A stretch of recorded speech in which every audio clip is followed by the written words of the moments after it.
the Supreme Court is looking at Biden's giveaway to people who own debt. Giveaway is your term, not my term. Well, they have college debt loan, yeah. Okay, and we're going to give them money.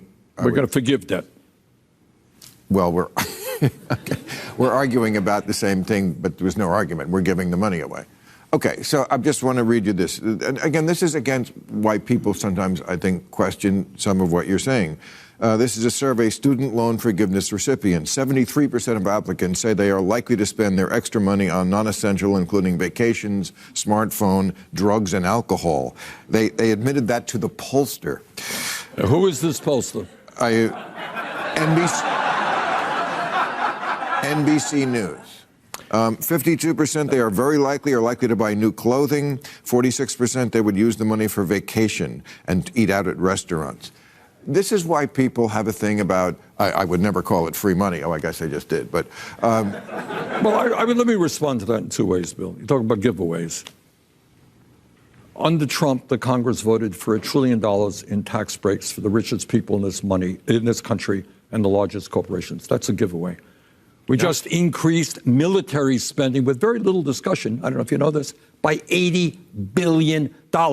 Military industrial complex. Including the Democrats. Pardon me? The Democrats vote for it, too. Yes, absolutely correct. Absolutely right. All right. But that's socialism, the military. That's crony socialism. Well, that's right? Crony capitalism. But the military isn't capitalism. That's the government. No, but it's who owns the military industrial complexes. All right, but anyhow. Right. All right. So when you talk about giveaways, you have major corporations in this country that make billions in profit, don't pay a nickel in taxes. Billionaires have an effective tax rate lower than that of a truck driver or a nurse. You have a generation, you talk about this younger generation right now. I got around the country and I talked to a lot of people. You know, I don't know anything about that poll, but I can tell you I've talked to nurses who are working their asses off, doing the right thing. They leave school $70,000 in that. They can't afford now to get married and have children. They can't afford the housing that they desperately need. So the truth is, you got a generation that, everything being equal, the younger generation will have a lower standard of living than their parents. You and I, and I'm a little older than you, can remember 50 years ago, what did it cost to go to the University of California? Remember? $50. Yeah. 500. Virtually free. City University of New York. Right. Virtually free. And right now, these young people are leaving school deeply in debt. They're struggling economically. They deserve a break. This is Bernie sparring with Bill Maher, and there's a lot to dive into, but nothing more egregious than this point right here. Maher says that if this student loan debt is forgiven, that people would, and I hope you're sitting down for this, use money on restaurants and vacations. And I know I speak for all of you when I say, God forbid. God forbid someone had disposable income and used it on something that would bring about joy. God forbid people aren't in a perpetual state of penance and misery, and that we don't use every cent we have paying insurance companies and medical bills. Imagine having the audacity to spend money on something enjoyable like clothing. Here's the thing, something tells me that Bill allows himself to live with some dignity, and yet this guy goes on TV and brings up a poll that seeks to scold the millions of Americans who are buried under predatory student loan debt with criminally high interest rates for the crime of wanting to go to a restaurant? And Maher is supposed to be some man of the people? Give me a fucking break.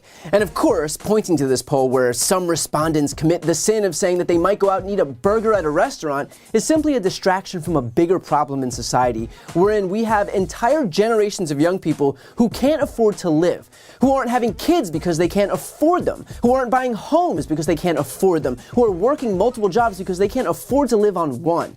All problems, by the way, that Bill Maher's generation didn't have to contend with, and which this multi-millionaire television host certainly doesn't seem capable of appreciating right now.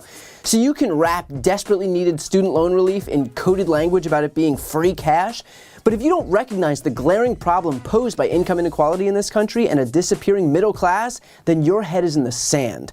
Another egregious point here, Maher tries to frame our glut of tax dollars going to the military as socialism. He says the military isn't capitalism, that's the government. Does Bill Maher not know what the military-industrial complex is? Does he think that's some giveaway to the people? Does this dude think that a $25 billion B-21 stealth bomber is some redistribution of wealth? Because if so, we've got some very different concepts of socialism. And look, I am pro-military, of course I understand the importance of defense, but let's not pretend that anyone views the hundreds of billions of dollars going to a bloated military defense contract as anything other than crony capitalism and government waste. And again, if Bill Maher is supposed to be the populist here, I'm not seeing it. Now, on the broader concept of loan forgiveness, first of all, we live in a society where when big businesses need a bailout, they get one. And no one turns around and balks at the fact that over and over and over, corporations and CEOs that allow their companies to fail are then cradled in the soft embrace of a taxpayer bailout to the tune of tens or hundreds of millions of dollars. And yet, when regular people are buried under predatory loans that prevent them from succeeding, we defer right back to the whole rugged individualism rhetoric, right back to the pull yourself up by your bootstraps. Why is it okay for the government to step in and help a failed corporation that operates within a society, but not individual people who compose that society? If you're going to rail against bailouts, then you don't get to turn around and apologize for corporations and banks and auto manufacturers that benefit from the exact same thing. Now, of course, Maher is repeating the Republicans' argument here about loan forgiveness being a giveaway. But on that point, what I find especially ironic is that if Republicans are suddenly so concerned about giveaways to the rich, you might consider asking them why they all voted for Trump's 2017 tax cut, which overwhelmingly benefited millionaires and billionaires in this country. Weird how none of them were worried about giveaways to the rich. And more recently, if Republicans were worried about helping out the working poor, why did they vote against capping insulin at $35 a month? Why did they vote against the Inflation Reduction Act, which would cap seniors' out-of-pocket healthcare costs for prescription drugs at $2,000 a year? Or that would actually make billion-dollar corporations pay a minimum of 15% in taxes, or that would fund the IRS so that wealthy tax cheats wouldn't get away without paying their taxes. It's always so interesting to hear Republicans grandstand about helping the little guy when quite literally every single policy position they hold is to screw over the little guy while heaping favor onto millionaires and billionaires. And by the way, to further expose just how prevalent of a problem student loan debt is, recognize that more than 45 million Americans collectively owe over $1.7 trillion in student debt. That's almost 9% of the GDP, all tied up in useless interest payments as opposed to going to the actual economy. And it's not just the amount, it's also a racial justice issue.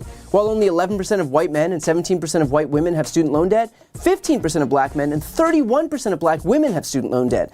And black borrowers owe an average of $25,000 more than their white counterparts. Student loan forgiveness would play a massive role in restoring some semblance of racial justice that has disproportionately impacted communities of color in this country spanning generations. And finally, for those out there who say, well, I paid off my loans, so why should other people have their loans forgiven? Here's the thing. We all benefit from living in a society where millions of people are not saddled with crippling debt. Think about what it'll mean if millions of people who'd been giving all of their money to loan sharks can instead use that money at the aforementioned restaurants, at clothing stores, at small businesses, on vacations in their communities. That benefits everyone. Republicans want you to think that other people living with dignity somehow means that your quality of life gets worse. That is dead wrong. Living with dignity is not a zero-sum game. It is the bare minimum of what we should strive for in the richest, most prosperous country in history. Think too about the potential that's lost when people are saddled with debt. It's not just about where people are able to spend their money now, it's about the opportunities that are lost. If you're dealing with crushing debt, you are less likely to start a small business, less likely to own a home, less likely to have kids.